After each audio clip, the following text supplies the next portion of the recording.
हे दोस्तों, welcome to study IAS. और आज की वीडियो में मैं आप सभी के साथ डिस्कस करूंगा 22 अक्टूबर का जो इंडियन एक्सप्रेस का एक्सप्लेन्ड पेज है, इसके इम्पॉर्टेंट आर्टिकल्स के बारे में। और आज की वीडियो में सबसे पहले हम लोग डिस्कस करने वाले हैं, आप कह सकते हैं, उन टैक्टिक्स के बारे में, उन स्ट्रेटजीज़ के बारे में जो कि यहाँ पे रसिया यूज़ कर रहा है ओवर द यूक्रेन। किस तरीके से जो रसिया है वो यूक्रेन के जो पावर सोर्सेज हैं, एनर्जी सोर्सेज, जो वहाँ की पॉपुलेशंस है, जो वहाँ के आप कह सकते हैं लोग हैं, सिविलियंस हैं, वहाँ का आप कह सकते हैं यूक्रेन का जो इंफ्रास्ट्रक्चर है उस पर आप कह सकते हैं अटैक करते जा रहा है कंटिन्यूसली। इसके बारे में हम लोग देखने वाले हैं।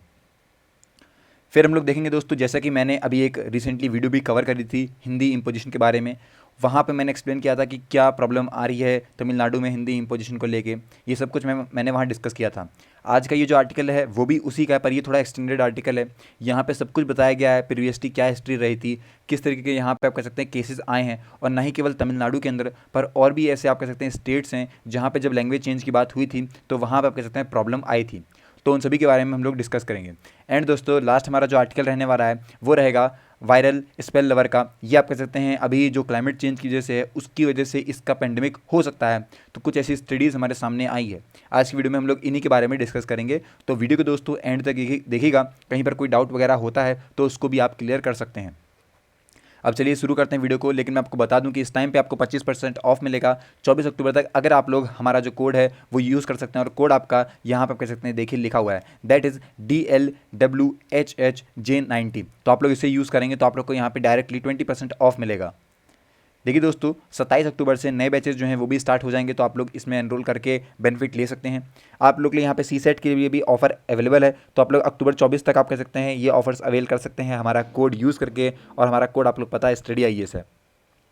सेम दोस्तों, यूपीएससी सीएससी की प्रीलिम्स की प्रिपरेशन भी आप कर सकते हैं। ऑफर अभी तक वैलिड है, 13 नवंबर को सुबह 11 बजे होने वाला है। और एनरोल करने के लिए आप लोग फ्री में एनरोल कर सकते हैं। यहाँ पे जो बार कोड है इसके थ्रू आप लोग एनरोल कर सकते हैं।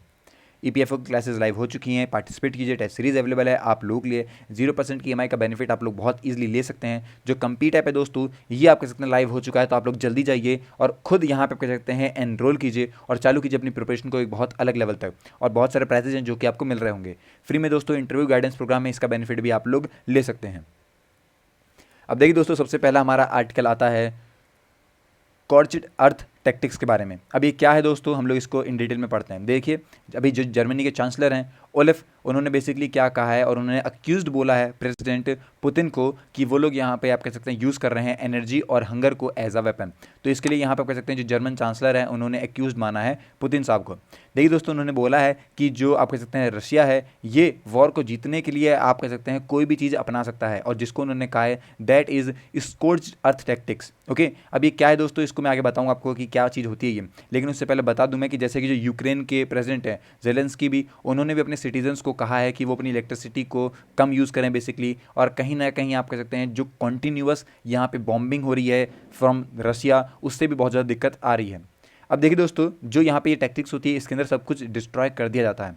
मतलब कि ये आप कह सकते हैं एक पार्ट है मिलिट्री स्ट्रेटेजी का, जिसके अंदर डिस्ट्रॉय करी जाती है हर एक चीज़। जो भी चीज़ एनिमी यूज़ करता है, जिसके अंदर उसकी एनर्जी सप्लाईज होगी, उसके ब्रिजेस हो गए, उसके कोई प्रोविजंस स्टोर्स हैं वो हो गए, एग्रीकल्चर फील्ड्स हो गई, रोड रेलवे लिंक्स, इन सभी को डिस्ट्रॉय कर दिया जाता है। और ये कह सकते हैं जो भी कंट्री आप कह सकते हैं के खिलाफ वो लोग लड़ रहे हैं बेसिकली, तो दूसरी कंट्री उसको कुछ भी करके जो भी उसकी यहाँ पे आप कह सकते हैं नेसेसरी चीज़ें भी हैं उनको भी ख़त्म करने की बात करते हैं। 1977 जेनीवा कन्वेंशन के अंदर हार्मिंग सिविलियंस का जो पार्ट था स्ट्रैटेजी में, उसे बैन कराया गया था। लेकिन इसके थ्रू दोस्तों यहाँ पे आप कह सकते हैं सब कुछ किया जाता है बेसिकली। तो छोड़ा नहीं जाता है सामने वाले को, अपने एनिमी को हर एक तरीके से उसको यहाँ पे हारने के लिए, उसकी कंडीशन बहुत बुरी करने के लिए हर एक चीज़ अपनाई जाती है। देखिए, जो पहली बार ये टर्म है इसे यूज़ किया गया था इंग्लिश में इन 1937, और इसको लाया गया है दोस्तों जब एक रिपोर्ट आई थी ऑफ सीनो जापानीज कॉन्फ्लिक्ट की, जहाँ पे इसका ट्रांसलेशन चाइनीज़ में लिखा गया था, जिसका नाम था ज्योतू। ओके, ये एक ऐसी स्ट्रेटजी है जो कि यहाँ पे जो एनिमी के रिसोर्सेज होते हैं उसको यहाँ पे बेकार करती है, जिससे कि आप कह सकते हैं एनिमी की कंडीशन वैसे ही कम हो जाए, और जो मोरल है दोस्तों एनिमी का वो भी कम हो जाए, और वो कहीं ना कहीं आप कह सकते हैं हार मान ले सामने वाले अपने दुश्मन से। और पिछले आप कह सकते हैं कुछ हफ्तों से जो रसिया है वो कॉन्टीन्यूसली यहाँ पे मिसाइल्स को भेजते जा रहा है, आप कह सकते हैं फायर करते जा रहा है यूक्रेन पे, उसकी सिटीज़ में जो सिविलियन के दोस्तों यहाँ पे काफ़ी सारे इंफ्रास्ट्रक्चर हैं इनको यहाँ पे डिस्ट्रॉय कर रहे हैं, जिसके अंदर आपके power supply, water supply lines हो गई, ये सब। जैसे जैसे विंटर आ रहा है दोस्तों, तो इलेक्ट्रिसिटी अगर नहीं होगी तो जो कंडीशन है यूक्रेन की वो और ख़राब हो जाएगी। अब देखिए दोस्तों, ये जो टैक्टिक्स है ये एशियंटली भी बहुत ज़्यादा यूज़ करी जाती थी। ओके, कई बार आप कह सकते हैं इन्हें यूज़ किया गया है। जैसे कि आप कह सकते हैं जो सिंथियान्स की हुई थी वॉर, बेसिकली उसके अंदर जो पर्शियन यहाँ पे एम्पायर थे, डेरीस, उन्होंने इन्हें इसे यूज़ किया था। बेसिकली जो नोमैडिक हेडर्स सिंथियान्स थे, उन्होंने आप कह सकते हैं हाइड कर लिए थे अपने स्टेपीज को आफ्टर डिस्ट्रॉइंग फूड सप्लाईज, और जो पॉइजनिंग वेल्स हैं उनको सबको यहाँ पे आप कह सकते हैं करके वो छुप गए थे बेसिकली। और ये वाली स्ट्रेटजी उन्होंने यूज़ करी थी वहाँ पे कि आप कह सकते हैं डायरेक्टली वॉर ना करके, पर उनकी जो नेसेसरी वाली चीज़ें हैं उनको कट डाउन अगर हम कर देंगे तो ऑटोमेटिकली वो लोग हार जाएंगे। जब यहाँ पे अमेरिकन सिविल वॉर हुई थी 1964 के अंदर, तब यूनियन जनरल जो विलियम थे दोस्तों, उन्होंने अपने सोल्जर को यहाँ पे बर्न करने के लिए बोला था। हर एक चीज़ जो भी उन्हें दिख रही है, उनका जो मार्च चल रही थी, उनकी जो भी एरिया में कुछ भी आ रहा था बेसिकली, तो उन सबको जला दिया जाएगा। इसका भी यहाँ पे कह सकते हैं उन्होंने बोला था। जो कैंपेन आया था दोस्तों, वो काफ़ी बड़ा मेजर रोल दिखाता है breaking the will of the confederacy and hesitating the end of war. मतलब एक तरीके से अगर आप लोग सामने वाले की जो ताकतें हैं उन्हें कमज़ोर कर देंगे, जब सामने वाला देखेगा कि उसकी जनता परेशान हो रही है, हर एक आदमी परेशान हो रहा है, बहुत परेशान हो रहा है, वो खुद परेशान हो गया, तो वो आप ऑटोमेटिकली आप कह सकते हैं झुका देगा सामने वाले को। और उस बाद भी मैं बता दूं कि रशिया ने पहले भी आप कह सकते हैं इसे यूज़ किया गया था इन द 2 वर्ल्ड वॉर्स, मतलब दोनों ही टाइम पर रशिया ने इस वाली स्ट्रैटेजी को यूज़ किया था, और अब वो फिर से यहाँ पे यूक्रेन के खिलाफ भी यही स्ट्रैटेजी यूज़ कर रहा है।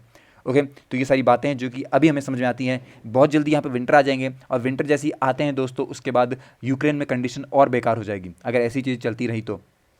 ओके, आपकी क्या राय है इसे ज़रूर बताइएगा। अब दोस्तों सबसे इंपॉर्टेंट और सबसे इंटरेस्टिंग आर्टिकल आता है। इंटरेस्टिंग मतलब ये नहीं हो रहा कि मज़ा आएगा आपको, लेकिन हाँ समझने वाली बहुत सारी चीज़ें हैं इसमें। काफ़ी कुछ ऐसा है जो कि आपको नया पता लगेगा, और काफ़ी कुछ ऐसा है जो कि आपके कॉन्सेप्ट क्लियर कर रहा होगा। तो देखिए यहाँ पे इस टाइम पे लैंग्वेज पॉलिटिक्स की बात करी जा रही है। क्या है ये, किस तरीके से काम आता है? देखिए बता दूं कि इस टाइम पे अभी जो तमिलनाडु के चीफ मिनिस्टर हैं M.K. स्टालिन, उन्होंने अपने स्टेट असेंबली में इसी हफ्ते जो basically the imposition of Hindi के लेके इसके अगेंस्ट में बात करी थी। और डीएमके गवर्नमेंट ने अभी करंट स्ट्रेटजी को एम्फेसाइज करते हुए बोला है कि जो रीज़न है उसका डिस्टिंक्ट कल्चर आइडेंटिटी रखने के लिए काउंटर पार्ट करना पड़ेगा Unitarian tendency of the central government and BJP. जिस तरीके से यहाँ पे आप कह सकते हैं ये मानना है तमिलनाडु का कि जो बीजेपी यहाँ पे करना चाहिए कि उन पर इम्पोजिशन डालेगी, इम्पोज एक तरीके से उन पर बर्डन प्रेशर डालने वाली है किस चीज़ का, हिंदी को यूज़ करने का, इसके खिलाफ यहाँ पे इन्होंने बात करी है। डीएमके दोस्तों काफ़ी एग्रेसिव स्टैंस लेके आता है, क्योंकि इस टाइम पे जो रिपोर्ट उन्हें यहाँ पे मिली है बेसिकली पार्लियामेंट्री पैनल से ऑन ऑफिशियल लैंग्वेज का जो रिकमेंडेशन है, वहाँ पे डायरेक्टली लिखा गया है कि जो हिंदी है उसे कंसीडर किया जाएगा as the medium of instruction in the centre institutions of higher education. और हिंदी स्पीकिंग जो स्टेट्स हैं और जो रीजनल लैंग्वेज स्टेट्स हैं उनमें भी, और साथ ही जो अदर स्टेट्स हैं उनमें भी, तो हर एक स्टेट में यहाँ पे हिंदी को एज आप कह सकते हैं मीडियम माना जाएगा। अब जो स्टेलिन है इनका क्या स्टैंड है इसको लेके, अब देखिए दोस्तों इन्होंने, मैं कहता हूँ बेसिकली इन्होंने खुद तो ये काम करा तमिलनाडु में, पर इसके साथ साथ जो इनके नाइबर हैं केरल के जो चीफ मिनिस्टर हैं पिनराई विजयन, उन्होंने भी बोला मीडिया रिपोर्ट्स में, और ये लिखा प्राइम मिनिस्टर को कि no language may be preferred as the medium of instruction over other languages. Okay, ये बात इन्होंने बोली है। और साथ ही इन्होंने ये भी बोला है प्राइम मिनिस्टर को कि वो लोग किसी भी तरह का जो इम्पोजिशन है वो नहीं लगा सकते हैं दूसरी लैंग्वेज पे या फिर दूसरे स्टेट के लोगों को। अभी साउथ में दोस्तों काफ़ी बड़ा पुशबैक हमें देखने को मिला है। क्या है ये, सेंटर ने आर्ग्यू करा बेसिकली हाउस पैनल्स के साथ इस प्रपोजल को लेके कि प्रिविलेज दी जाएगी रीजनल लैंग्वेज को ओवर इंग्लिश, और ना ही आप कह सकते हैं लिमिटेड कर दिया जाएगा कि वो लोग प्रमोट करें हिंदी को। ये काफ़ी बड़ी बात आ रही है, और ये काफ़ी बड़ा सवाल भी आ रहा है कि कहीं ना कहीं जो सेंट्रल गवर्नमेंट है ये हिंदी को प्रमोट कर रही है।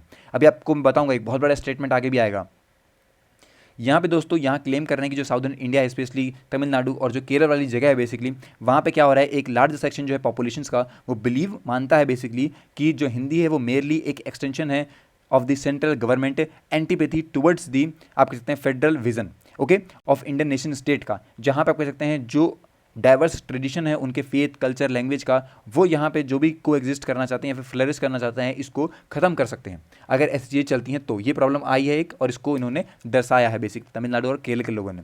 यहाँ पे नंबर ऑफ नॉन बीजेपी जो पॉलिटिशियंस हैं उन्होंने आर्ग्यू करा था कि बीजेपी कहीं ना कहीं डोमिनेट कर रही है और पॉलिटिकली यहाँ पे एडवांस कर रही है हिंदी और हिंदुत्व को पॉलिटिकल एजेंडा के अंदर। ये आप कह सकते हैं काफ़ी बड़ा स्टेटमेंट है जो कि हमें देखने को मिला है कि हर तरफ यहाँ पे ये माना जा रहा है कि सेंट्रल गवर्नमेंट जो है वो हिंदू को ज़्यादा आप कह सकते हैं यहाँ पे आप कह सकते हैं मान रही है और उनके साथ ही काम कर रही है। ये एक बहुत बड़ा स्टेटमेंट हमें देखने को मिला। तमिल सब नेशनलिज्म क्या है? देखिए दोस्तों, जो स्टैंड है वहाँ पाया जाता है कि जो ग्रेटर रेजोनेंस है तमिलनाडु के अंदर, ऑफ कोर्स दोस्तों उनके हिस्टोरिकल कुछ रीजंस हैं, क्योंकि जो लैंग्वेज पॉलिटिक्स है ये काफ़ी लंबी चलती आई है, हिस्टोरिकली भी काम हुए हैं। 19th सेंचुरी में भी दोस्तों जब लिंग्विस्टिक कैनन आया था उस टाइम पे ऑर्गेनाइज हुआ था दोस्तों तमिल के अंदर, और पॉलिटिकल जो सेल्फ डेवलपमेंट काम हुआ था वो भी दोस्तों तमिल लैंग्वेज में ही हुआ था। जो सेल्फ रिस्पेक्ट मूवमेंट था 20th सेंचुरी का, वो भी यहाँ पे लिंग्विस्टिक आइडेंटिटी को लेके ही हुआ था, और काफ़ी ज़्यादा मार्जिनलाइज हुआ था दोस्तों बाकी जो अदर हमारे सोशल मेकर्स हैं उनकी तरफ से भी, जैसे कि कास्ट हो गया आपकी, फिर आपकी रीजनल हो गया आपका, ओके, फिर रिलीजन बेसिकली, और यहाँ पे इसे सेक्युलर और यहाँ पे एग्लिटेरियन पॉलिटी भी माना जाता है। देखिए ड्रिविडियन जो लिंग्विस्टिक आपके फैमिली आती हैं उसके अंदर कुछ लैंग्वेजेस आती हैं, जैसे कि आपकी मलयालम होगी, तेलुगु होगी, कन्नड़ा होगी, और जो तुलु है, ये लैंग्वेजेस आती हैं इसके अंदर, और ये लोग इन्हीं को यहाँ पे कह सकते हैं अलग एक प्रोविजंस देने की बात करते हैं। देखिए जैसे ही यहाँ पे ड्रिविडियन नेशनलिज्म आता है, ओके, इनटू तमिल सब नेशनलिज्म, वहाँ पे आप कह सकते हैं एक बात आती है इंडियन नेशनलिज्म को लेके, जब डीएमके ने फ्लैग बैरियर को काम करा था of the movement joint electoral politics. DMK ने दोस्तों यहाँ पे सक्सेसफुली जस्टिफाई किया था अपने ट्रांसफॉर्मेशन को, कि जो उनके कैडर्स हैं वो किस वजह से यहाँ पे इंडियन कॉन्स्टिट्यूशन में विजुलाइज करते हैं एक नए नेशन स्टेट को लेके एज अ फेडरल आइडेंटिटी या फिर यूनियन ऑफ स्टेट्स का। जो डिविडेंड पार्टीज हैं दोस्तों जो पावर में थी तमिलनाडु के अंदर सिंस 1964, वो ऑलवेज यहाँ पे रजिस्ट करती हैं dilution of this federal pact in favour of all powerful centres. तो इस तरीके से आप कह सकते हैं इनका ये काम रहा। तमिल का दोस्तों यहाँ पे मैं बताऊँ कि उस साइड का क्या सिस्टम रहा, कि वो यही चाहते हैं कि बेसिकली जो उनका यहाँ पे आप कह सकते हैं कल्चर है वो मेंटेन रहे, कोई भी अलग कल्चर उनके ऊपर यहाँ पे इम्पोज ना किया जाए, बेसिकली वो अपने कल्चर को सेफ रखना चाहते हैं। देखिए यहाँ पे काफ़ी सारे फेडरल पॉलिटिकल प्रोजेक्ट्स भी आए, जैसे कि स्टेटिंग गवर्नमेंट यहाँ पे आप कह सकते हैं काम करा तमिल सब नेशनलिज्म पे, और जो इंस्टीट्यूशनलाइज करा बेसिकली अपने फीचर्स को around Dravidian model of governance. Okay, फिर साथ साथ दोस्तों यहाँ पे आप कह सकते हैं दो लोग आए, कौन कौन से, कलायनसन ए और जो विजय भास्कर एम है, इनकी थ्योरी आई अपने वर्क पे, और ये था Dravidian model interpreting political economy of Tamil Nadu. इसके अंदर दोस्तों डीएमके ने जब ऑफिस चेंज किया basically the name of state from Madras to Tamil Nadu, तब जो यहाँ पे आपके तमिल थई वजुथु, जो कि एक आप कह सकते हैं इन्वोकेशन था गॉडेस तमिल का, उनको लेके आए दी 19th सेंचुरी प्ले में, और यहाँ पे आप कह सकते हैं जो मनुमेनियम आप कह सकते हैं, सॉरी अगर मैं गलत नाम ले रहा हूँ, तो वो बनाया गया एक मॉर्निंग प्रेयर इन स्कूल्स, जो कि आप कह सकते हैं एक जो लिंग्विस्टिक आइडेंटिटी है यूथ के अंदर उसको यहाँ पे आप कह सकते हैं बढ़ावा दे रही थी। वेलफेयर स्कीम्स लेके आए, जैसे कि मिड डे मील्स हो गया स्कूल्स में, सब्सिडी राशन हो गया, पेंशन रिजर्वेशन हो गया एजुकेशन में, फिर आपका यहाँ पे आप कह सकते हैं एम्प्लॉयमेंट हो गया, इन सभी को फ्रेम किया गया उनके ही आप कह सकते हैं with in the discourse of social justice, citizens right और फेडरलिज्म को लेके। एज अगेंस्ट दोस्तों यहाँ पे डिसमिसिंग किया गया था फ्रीबीज को। जो स्टेट गवर्नमेंट है ये यहाँ पे स्टेट करती है, अपने स्टार्ट कर चुके हैं जो प्रोजेक्ट हैं जो कि ट्रांसलेट करते हैं बेस्ट तमिल लिटरेचर को इनटू वेरियस इंडियन लैंग्वेजेस। जो ड्रिविडियन मॉडल है दोस्तों, ये क्लियरली यहाँ पे फेडरल पॉलिटिकल प्रोजेक्ट है, जो कि एक तरीके से अल्टरनेटिव है बीजेपी के हिंदुत्व नेशनलिज्म का, मतलब कि उसके अपोज में आप कह सकते हैं एक चीज़ खड़ी हो गई। रेडिकल यहाँ पे फोर्स है लैंग्वेज का। देखिए जो लिंग्विस्टिक सब नेशनलिज्म है ये आप कह सकते हैं काफ़ी बड़ी चीज़ है हमारे भारत देश के अंदर, और जो नेशनल मूवमेंट रहा था उसे भी पहले इसी के हिसाब से जाना जाता है। गांधी जी ने यहाँ पे रेडिकल जो पोटेंशियल था लिंग्विस्टिक सब नेशनलिज्म का, और जो इंडियन नेशनल कांग्रेस है वो भी रीऑर्गेनाइज करी गई थी provisional committees on linguistic basis on 1920 के अंदर। कॉन्स्टिट्यूएंट असेंबली को यहाँ पे डिबेट करा गया था लैंग्वेज क्वेश्चंस पे, और वोट हुआ था against favour any single language as a national language. पहली जो लैंग्वेज दोस्तों यहाँ पे आप कह सकते हैं हमें देखने को मिली फ्रॉम द मद्रास प्रेसिडेंसी को, आयरॉनिकली दोस्तों 1937 के अंदर कांग्रेस ने और उनके जो मिनिस्टर थे बेसिकली उन्होंने ये चाहा कि हिंदी को इम्पोज किया जा सके, लेकिन 1952 के अंदर एक आप कह सकते हैं केस आता है जहाँ पे जो पोट्टी सी रमुलू जो है उन्होंने फास्ट करा था और उनकी डेथ हो गई थी बेसिकली उस डिमांड में कि जो प्रोविज़न आता है तेलुगु स्पीकर था उसके। जैसे ये डेथ होती है दोस्तों, इसके बाद जो प्राइम मिनिस्टर जवाहरलाल नेहरू जी थे उन्होंने अनाउंस करा फॉर्मेशन ऑफ आंध्र प्रदेश। उसके बाद दोस्तों वेस्टर्न इंडिया के अंदर जो यहाँ पे आपके संयुक्त महाराष्ट्र समिति है और जो यहाँ पे आपकी महागुजरात परिषद मोबिलाइज्ड लोग हैं उन्होंने अराउंड लिंग्विस्टिक आइडेंटिटीज़ पे काम करा। केरल कर्नाटका ने दोस्तों अपने खुद की मूवमेंट्स ले जहाँ पे वो डिमांड करते हैं यूनिफिकेशन ऑफ द रीजन्स, जहाँ पे मलयालम और कन्नड़ बोला जाता है उन दोनों को यूनिफिकेशन किया जाएगा। गणेश कुडियसी अपने ही आप कह सकते हैं इंडिया के अंदर इन 1950 में आ रिपब्लिक ऑफ मेकिंग राइट्स, जो कि आप कह सकते हैं ये कहते हैं अपने हिसाब से कि जो फियर रेज्ड रहा over the likely breakup of India was fissiparous regional and linguistic आप कह सकते हैं फोर्स की तरफ से। जो स्टेट है ये रीऑर्गेनाइजेशन कमीशन के साथ अपना ट्रांसपेरेंट और डीप हैंडलिंग करेगी डिमांड फॉर लिंग्विस्टिक स्टेट्स, जो कि डिमांड कर रहे हैं आप कह सकते हैं डीप इन, साथ ही साथ फेडरल आइडिया और कंसोलिडेशन ऑफ वर्नेकुलर डेमोक्रेसी, इस बात को यहाँ पे आप कह सकते हैं हमें देखते हुए मिले। ये बेसिकली एक बुक थी जहाँ पे एक रिपोर्ट थी जहाँ पे इन्होंने इस बारे में लिखा था कि आखिर क्यों यहाँ पे आप कह सकते हैं जो भारत के अंदर लिंग्विस्टिक डिमांड है ये इतनी ज़्यादा रही, और क्यों यहाँ पे आप कह सकते हैं हर एक जो रीज़न है उसके लिए एक अपना आप कह सकते हैं इंडिया का जो ब्रेकअप हुआ है वो लिंग्विस्टिक मतलब रीजनल पे हुआ है। अब फ्यूचर में दोस्तों पॉलिटिक्स का क्या मॉडल रहा है इसको लेके, देखिए ऐसा हो सकता है कि बाय मिस्टेक, ये एक मिस्टेक भी हो सकती है कि यहाँ पे एज्यूम किया जा रहा है प्रोविजनल नेशनलिज्म, जहाँ पर कह सकते हैं रीऑर्गेनाइजेशन ऑफ स्टेट्स की बात करी गई। शिवसेना जो यहाँ पे नेटिज्म है उन्होंने ट्रेस करा था संयुक्त महाराष्ट्र मूवमेंट को, और साथ ही साथ दोस्तों 1980 के अंदर जो NT रमा रॉय थे उन्होंने फाउंड करा Telugu Desam party on Telugu self respect way. Linguistic nationalism जो है दोस्तों ये आप कह सकते हैं एक अंडर करंट यहाँ पे है in the Assam movement in the late 1970s, जहाँ पे ये आप कह सकते हैं स्पॉन्ड होते हैं मिलिटेंट नेशनलिज्म से। AGP जो है दोस्तों मैं बताऊँ आपको बेसिकली ये पावर में जब आई 1985 में, तब यहाँ पे कह सकते हैं उल्फा दोनों ही यहाँ पे प्रोडक्ट बना रहे थे ऑफ दी आसाम मूवमेंट। जो पंजाब है दोस्तों यहाँ पे भी इनिशियल जो स्टेट आइडेंटिटी है वो भी हमें लैंग्वेज पे ही देखने को मिलती है, और जो इसके बाद क्या आता है जो टुवर्ड्स रीजनल वो आप कह सकते हैं रिलीजन वाली बात आती है, उससे भी आप कह सकते हैं हमें जो नेशनलिस्ट प्रोजेक्ट है इन पे फेथ बेस्ड यहाँ चीज़ें देखने को मिली। एक टेंशन दोस्तों बिटवीन द रीजन्स ये भी आई कि जो सेंटर है वो यहाँ पे कहीं ना कहीं इन्फ्लुएंस रहे under current in the evolution of Indian nation state को लेकर। पर अगर बात करते हैं सब नेशनलिज्म के बारे में, इन 1970 उस टाइम पे एक काफ़ी बड़ा पुशबैक आता है ओवर सेंट्रलिज्म को लेके of the authority in India, और 1980 के अंदर फेडरल पुशबैक मिलता है आप कह सकते हैं हेजमोनिक कांग्रेस को। साथ ही साथ ये दोस्तों टारगेटेड अपोजिशन पार्टी है गवर्नमेंट पे, और जो रिजल्ट ये आया कि फॉर्मेशन होता है नेशनल फ्रंट का विद NTR एज प्रेसिडेंट। ये दोस्तों काफ़ी ज़्यादा आप कह सकते हैं पॉसिबल है, क्योंकि यहाँ पे काफ़ी सारी जो रीजनल पार्टीज़ हैं करंटली एक डिफेंसिव पोजीशन में हमें देखने को मिलती है। और ये दोस्तों मैं बता दूं आप लोग को कि एक तरीके से री एम्ब्रेसिंग जो निविस्ट पॉलिटिक्स है इसको यहाँ पे बताती हैं। प्राइमरली दोस्तों यहाँ पे कह सकते हैं जो चीज़ें हमें देखने को मिलती है on the basis of linguistic identity, ये काफ़ी बड़ा चैलेंज है हमारे लिए पैन इंडियन जो हेजेमोन वाली बातें हैं उनको लेकर। जो ट्राइनोमल कांग्रेस के अंदर आप कह सकते हैं अंडर ममता बनर्जी जो है उन्होंने प्रोजेक्ट करा था एक regional tilt during the West Bengal assembly election in 1921, जहां पर कह सकते हैं बात हुई थी CPM इन केरला के बारे में। और जो यहाँ पर कह सकते हैं TDP है आंध्र प्रदेश में वो भी, और जो कांग्रेस है अंडर सिद्धरमैया इन कर्नाटका, पॉसिबली दोस्तों शिवसेना जो है वो महाराष्ट्र में, ये सब आप कह सकते हैं एक साइन दिखाते हैं नर्चरिंग या फिर सब्सक्राइबिंग ऑन टू लिंग्विस्टिक सब nationalism in their political battles with the BJP। तो ये आप कह सकते हैं जितनी पार्टीज़ हैं बेसिकली अलग अलग स्टेट्स की, वो BJP से कैसे लड़ती हैं अपने लिंग्विस्टिक बेसिस पे, ये बात ये कह रहे हैं बेसिकली। और फ्यूचर में दोस्तों ये हमें देखने को मिल सकता है कि आगे कुछ चीज़ें जो आएंगी वहाँ से लोगों को जोड़ने का काम आपकी लैंग्वेज ही करती है ऑब्वियसली, और उसके बेसिस पे यहाँ पे हमें पॉलिटिक्स भी देखने को मिल सकती है। तो ये सब कुछ है जो कि हमें समझ में आता है इस पूरे आर्टिकल से। बहुत बड़ा आर्टिकल था पहली बात तो, लेकिन इसके अंदर समझ में हमें ज़्यादा कुछ आता है कि आखिर क्यों, क्या वजह है, क्या बाकी स्टेट में काम चल रहे हैं लिंग्विस्टिक आइडेंटिटी को लेके, हमारे लिए क्या है, और ये सब कुछ आपको अब समझ में आ गया होगा। आई होप नहीं समझ में आया तो आप लोग बताइए कमेंट सेक्शन में, और ईजिली मैनर में और डेडिकेटेड सिर्फ इस पर एक मैं वीडियो बना दूंगा जिससे कि आपको चीज़ समझ में आ जाएगी। नेक्स्ट आर्टिकल आता है दोस्तों क्लाइमेट चेंज जो है वो कहीं ना कहीं ट्रिगर कर सकता है वायरल स्पेल लवर्स को। अब ये एक नया पेंडेमिक है, इसके बारे में बताया जा रहा है। देखिए जो क्लाइमेट चेंज है ये हमें विजिबली देखने को मिलता है across a range of environments है, और यहाँ पे कई सारे जो यहाँ पे क्रॉप यील्ड्स हैं ये भी हमें देखने को मिलते हैं, क्योंकि एक आप कह सकते हैं अनरिलायबल वेदर कंडीशन की वजह से जो स्पीसीज हैं ये एक्सटेंट हो रही हैं। जो नई रिसर्च आई है उसके हिसाब से आप कह सकते हैं एक और इफेक्ट आता है जो कि हमें देखने को मिलता है कहीं ना कहीं इंक्रीज करता है risk of viral spell lover का। ये कुछ रीजंस में बात करी गई है, और हो सकता है कि कुछ सालों में हमें ये पेंडेमिक देखने को मिल सकता है। क्लाइमेट चेंज दोस्तों यहाँ पे शिफ्ट कर रहा है स्पीसीज की रेंज को सर्टेन यहाँ पे वायरल वेक्टर्स के साथ, और जो रिजर्वर्स हैं नॉर्थ वर्ड के वो भी इससे दिक्कत में आ रहे हैं। हाई आर्टिक जो जोन होगी दोस्तों वो यहाँ पे फर्टाइल ग्राउंड के इमर्ज होती हुई दिखाई देती है, और ये भी एक पेंडेमिक है। और साइंटिस्ट दोस्तों यहाँ पे पब्लिश कर चुके हैं वेडनेसडे को एक बात जहाँ पे उन्होंने ये चीज़ें बताई थी। ये वायरल स्पेल लवर है क्या? देखिए दोस्तों एक ऐसा वायरस है जो कि बहुत अबेंडेंट एंटिटी है अर्थ पे, पर दोस्तों ये कहीं ना कहीं आप कह सकते हैं नीड है to infect a host cell in the order of replicate. जैसे कि कोरोना है कि वो खुद को बॉडी के अंदर बनाते ही जा रहा था, ये वाला काम है। देखिए वायरस जो है वो कहने की इन्फेक्ट कर सकता है नए होस्ट को from the reservoir host, okay, और बाय आप कह सकते हैं ये ट्रांसमिट कर सकता है sustainably in the novel host, okay. इस तरीके से आप कह सकते हैं पूरी प्रोसेस होती है वायरल स्पेल लवर की।